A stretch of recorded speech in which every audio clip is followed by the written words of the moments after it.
Hello everyone, we're from Group 4 and today we're going to present our short story presentation of Battle Royale by Ellison.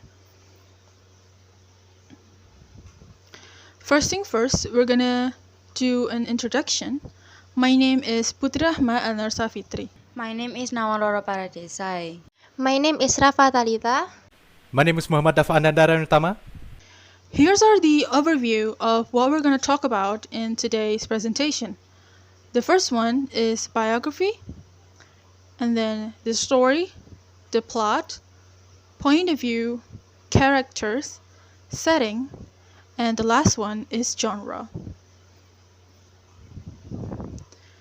Alright, the first one is author biography.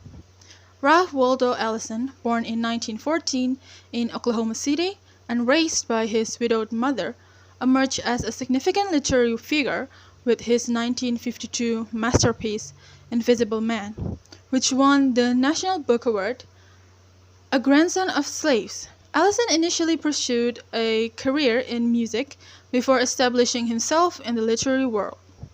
He spent his later years teaching at prestigious universities and writing influential essays and critiques, maintaining a lifelong interest in music, sports, and the arts. His work, especially Invisible Man, continues to be celebrated for its profound insights into identity and social dynamics.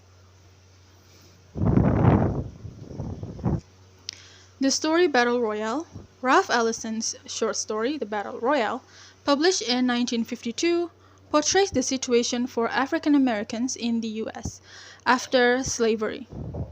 The main event, also called Battle Royale, is a troubling part of the story where a group of black men are forced into a boxing ring, blindfolded, and made to fight each other to entertain a white crowd.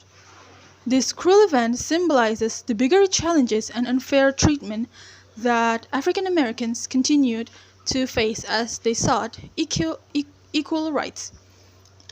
Ellison skillfully uses symbols throughout the story to emphasize these ongoing struggles, showing the tough reality of racial prejudice and the fight for civil rights. R-E-U-A-O. R-R-R-E-E. Alright. There's a rain outside, but hopefully you can hear me. Alright. I have duty to tell you the plot. The plot is linear progressive with exposition first, then you have conflict, then rising action, you have climax, then falling action, and finally the resolution.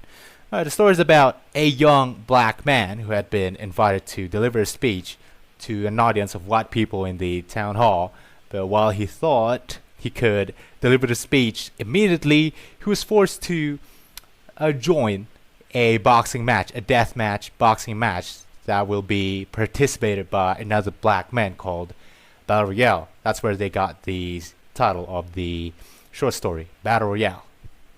Alright, welcome to the exposition part. This is where the story begins. The story began by introducing us to the main character, a young black man who had been fighting for recognition his whole life. He had a thought back of what his grandfather said at his deathbed. He mentioned that he was a traitor. He was a spy in the enemy's line, which made our protagonist kind of confused because he did not think his grandfather was a spy. But that one unsettling message had a tremendous effect on him because it kind of haunts him for years to come. He described it as a curse that will follow him everywhere he went. Nevertheless, our protagonist kept on with his fight for his people. Here comes conflict and rising action. The conflict began when our protagonist got an invitation to deliver a speech to an audience of white people. But instead of delivering the speech right away, he was told to participate in a blindfold boxing match called Battle Royale, which will be fought by him and other black men as a part of entertainment. After being subjected to watch a stripper dance, our protagonist and other black men were led to a boxing ring, then blindfolded. After that, they were told to give your all out and fight each other. They fight each other. It was a total anarchy, while the white audience were screaming, give your all, niggers, uppercut him, niggers, something like that. Fortunately, our protagonist survived, but he has one problem now. He has to do a duel against the biggest guy in the group. His name is Tadlock. Our protagonist fought hard, but he was too worried about his speech and ultimately got knocked out. Alright, here comes the climax part. After being forced to collect fake coins and bills on an electrified rug, our protagonists were finally allowed to deliver his speech by the master of ceremony. He started off by quoting a well-known expression from Booker T. Washington's speech at Atlanta Compromise. He said, "A ship lost at sea for many days suddenly sighted a friendly vessel. From the mast of the unfortunate vessel was seen a signal. 'Water, water, we die of thirst.' The answer from the friendly vessel came back. 'Cast down your bucket where you are.' The captain of the distressed vessel, at last heeding the injunction, cast down his bucket, and it came up full of fresh sparkling water from the mouth of the Amazon River." Even during his speech, he was ridiculed. No one listened to him. He tried to speak even louder, but due to the events he had to endure prior, he had no voice. He was forced to swallow his own saliva-mixed blood. The audience cried for him to repeat each syllables whenever he uttered a word more than 3 syllables. Then, in a slip of tongue, our protagonist accidentally spelled social equality rather than social responsibility, which sent the whole room into an uproar. He explained to the master of ceremony that it was a mistake. He was swallowing his own saliva, and continued on with the speech. Right, following action. After our protagonist wrapped up his speech, he was met with an applause from the audience.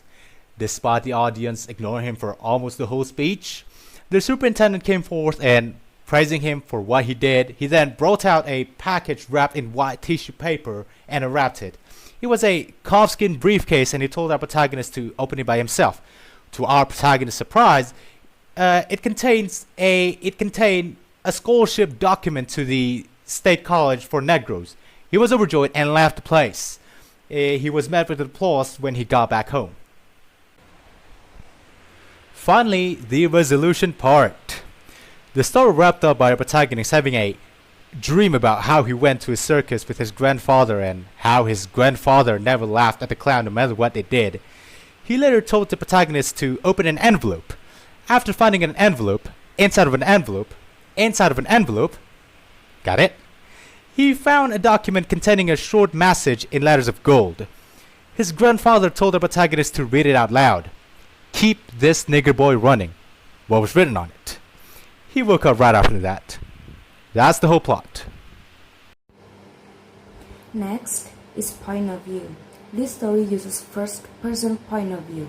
The narrator uses pronouns I, my, and me. This perspective gives readers direct access to the narrator's thoughts, feelings, and experiences. Some examples from the story. All my life I had been looking for something, and everywhere I turned, someone tried to tell me what it was. I accepted their answers too, though they were often in contradiction and even self-contradictory. I was naive. Next, it was in the main ballroom of the leading hotel. When I got there, I discovered that it was on the occasion of a smoker, and I was told that since I was to be there anyway, I might as well take part in the battle royal to be fought by some of my schoolmates as part of the entertainment. The first character we're going to talk about is the protagonist. The protagonist from this story is a strong guy, even though he is a timid child, or rather overthinking. As can be seen in the sentence, the old man's words were like a curse in the 4th paragraph. He overthinks about his grandfather's last sentence before his death, but he can fight his fears and manage himself. He always rises from the problems he gets. Based on his battle against Talitha, that much more big and strong than him, although he is still false, he can still survive better than the others. He has a good personality. We can see it from the way he makes people proud and the way he treats other people around him. Another thing about protagonist is he is afraid of dark. From his sentence when he was blindfolded in the ring. But now I felt a sudden fit of blind terror. I was unused to darkness, he said.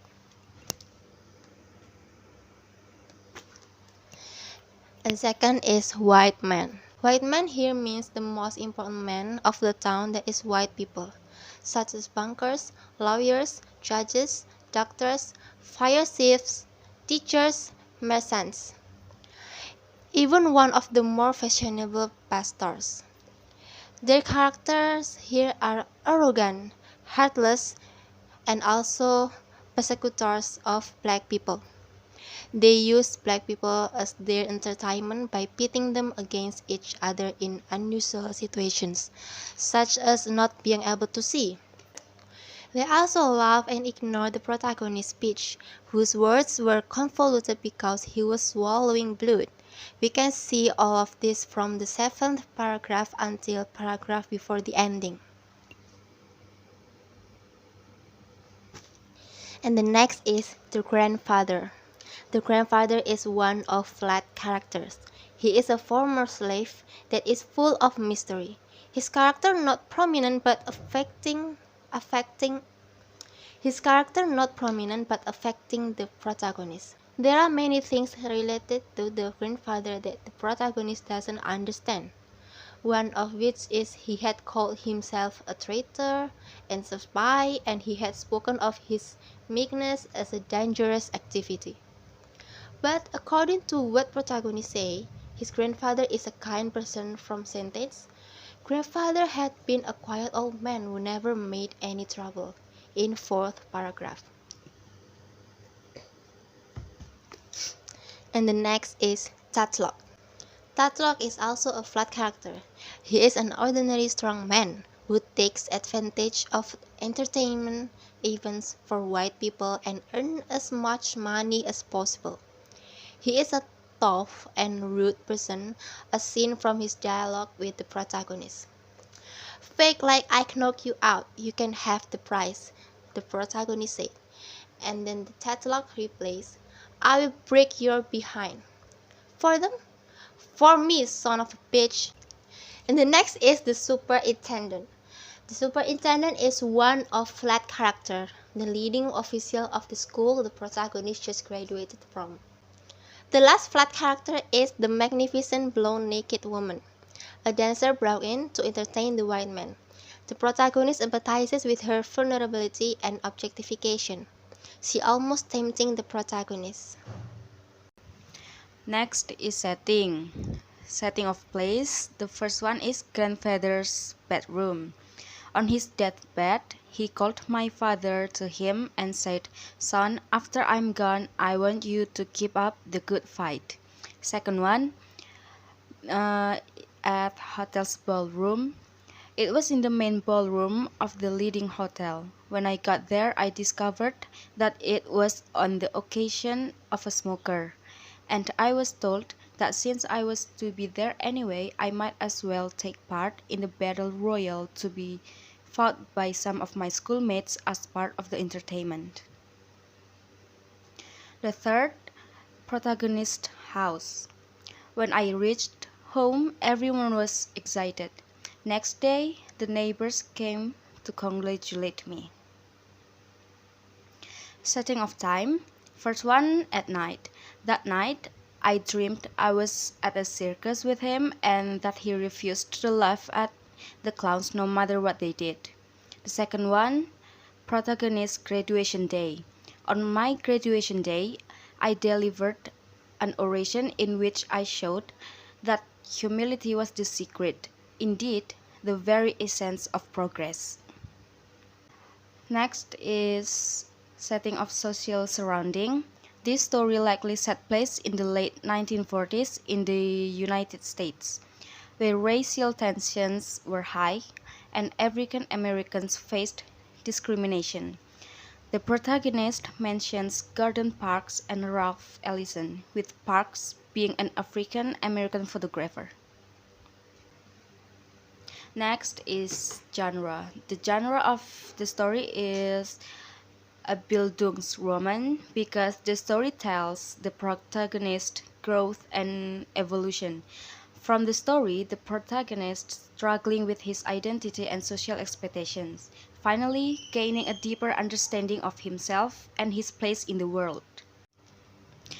All my life I had been looking for something, and everywhere I turned, someone tried to tell me what it was. I accepted their answers too, though they were often in contradiction and even self-contradictory.